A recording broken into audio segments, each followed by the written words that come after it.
Hey guys, it's Sherry Vegas and welcome back to my channel today. In this resin art tutorial, I'm going to show you how you can create that really cool ripple effect in your resin pieces.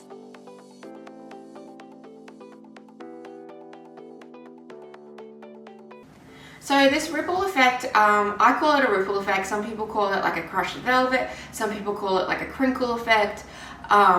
I've been kind of seeing this like pop up a lot more on social media, on TikTok and Instagram and stuff like that. So I thought I would show you kind of how to do it. This ripple effect that you can create in your resin pieces, I feel is really cool, and that there's lots of different ways that you could do this. I'm going to be trying 2 different ways today and showing you which method I prefer. You're going to need a few items like some Glad wrap or cling film, whatever you call it. I've also got some of this cellophane that's iridescent, just because it is what I had on hand.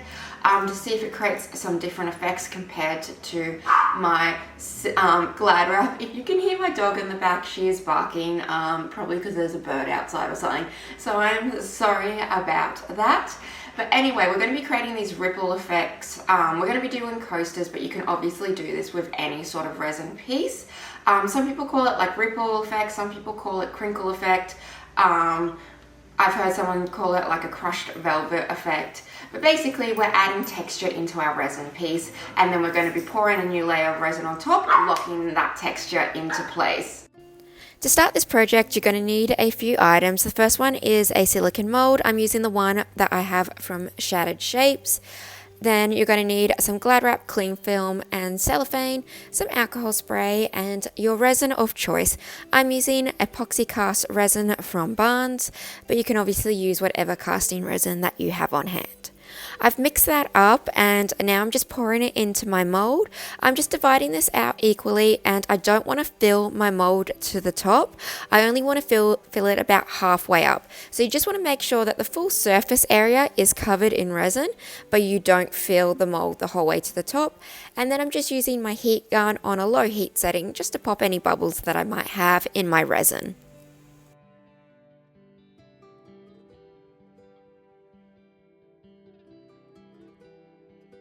With my cellophane, I just scrunched it up to give it a really crinkly texture to it, and I also just cut it out into a square so that way I could lay it onto my coaster. So all my coasters have the resin in it, and now I'm just placing my cellophane square down and trying to push that to the edges and also avoid trapping bubbles between the layer of resin and the layer of cellophane. So just trying to be really careful and pushing it all the way up to the edge as close as possible.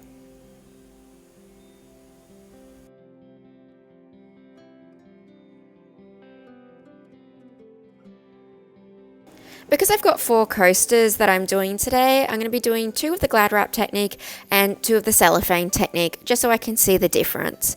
I do like the Glad wrap because as soon as you place it on the resin instantly starts to draw it in, and I also found that the Glad wrap or cellophane, clean wrap is a lot more flexible, so it's easier to push into the corners and make sure you're fully getting every little area of your coaster mold. And I also found you got a lot less bubbles with it, just because you're not getting as bigger gaps. Bubbles are quite hard to avoid with this particular technique because you are placing something on the resin and it will trap in any little air pockets. So if you do see any big bubbles, you can always peel it back, use your heat gun to pop it or pop it with your finger, and then place your cellophane or your clean wrap back down. But it is really hard to completely avoid them. I also did spray some alcohol onto the surface to see if that would help, and honestly it didn't really make much of a difference. I found with the Glad wrap you got a lot less bubbles, but with the cellophane it does tend to trap bigger air pockets in. Then on my last one, I just decided to put little cellophane bits down just to see kind of what it would look like if you only did part of the coaster. There was one issue that I had with this, which you'll see a little bit further down in this tutorial.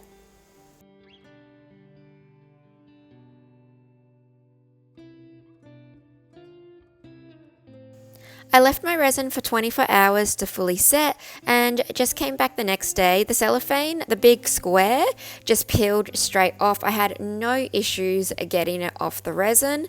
I did find that I ended up with quite a few air pockets because the cellophane just isn't as flexible as the cling wrap, and it can't be pushed to the corners as well. And because this mold has one edge that's particularly wavy, I just couldn't get it into those waves because it just wasn't as flexible.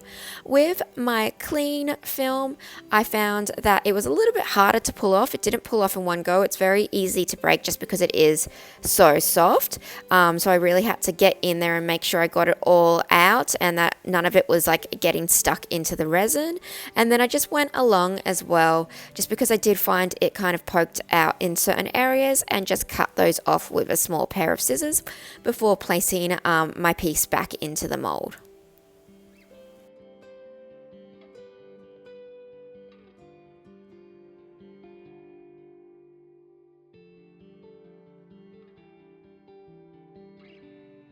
Now, the issue I had with the last coaster where I just placed little pieces of cellophane in is that because it wasn't sticking or overlapping on the edge of the coaster, some parts of it did dip into the resin, and the resin actually went over the top and locked pieces of the cellophane into the resin, which I couldn't pull out. So I would always recommend, if you're going to do this technique, is to make sure you have a big square that is bigger than the size of your coaster, so that way all the edges can remain on the outside of your mold and you don't have the possibility of an edge dipping into the resin and getting trapped in. And you can just see here that little bits of that cellophane has just stuck into the resin, and because the resin's poured over the top, it's now trapped into the piece. For the first two coasters, I'm going to be using a Chameleon pigment. This one is from Just Resin and it is purple, turquoise and red.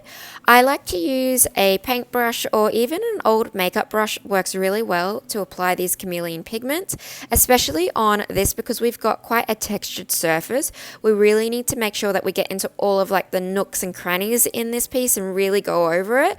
You don't want to have any bits that you just didn't quite get into, because you're going to see it when you do pull it out that there'll be parts that don't have the pigment covering it. So this was a little bit time consuming, making sure that every single area was fully covered, but it does make a really big difference if you take your time with this part and make sure you're doing it correctly.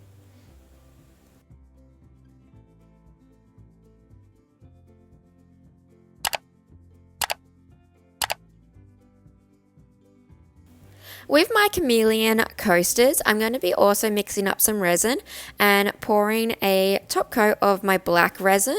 Black really makes Chameleon pigments pop, makes them super vibrant, and you can really see the different like duochromes coming through. So when I pour the black on, you're going to see like the purple, the turquoise and the red all coming through of this Chameleon pigment.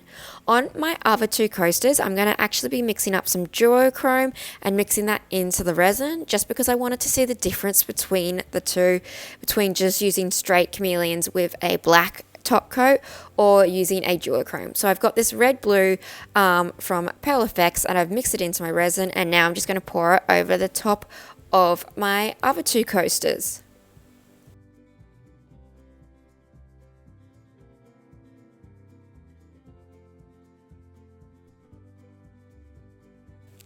And then I'm just pouring the black resin. So this is just a normal plain black, just mixed into my resin, and I'm just going to be pouring that over the top of where I've placed all of my Chameleon pigment. Then I just waited for my resin to fully set before I demolded my pieces. The first piece is the one that I use the cellophane with, and you can see I got quite big air pockets and it didn't go all the way up to the edge just because it kept lifting on the edge. It gives you a really cool crinkle effect, but you can get really big air bubbles. I particularly love the Chameleon pigment because you can just see it shining. It really picks up that whole surface area and works great with this particular technique. And then this one is with the Glad Wrap, and I get a really beautiful ripple effect and nowhere near as many air pockets.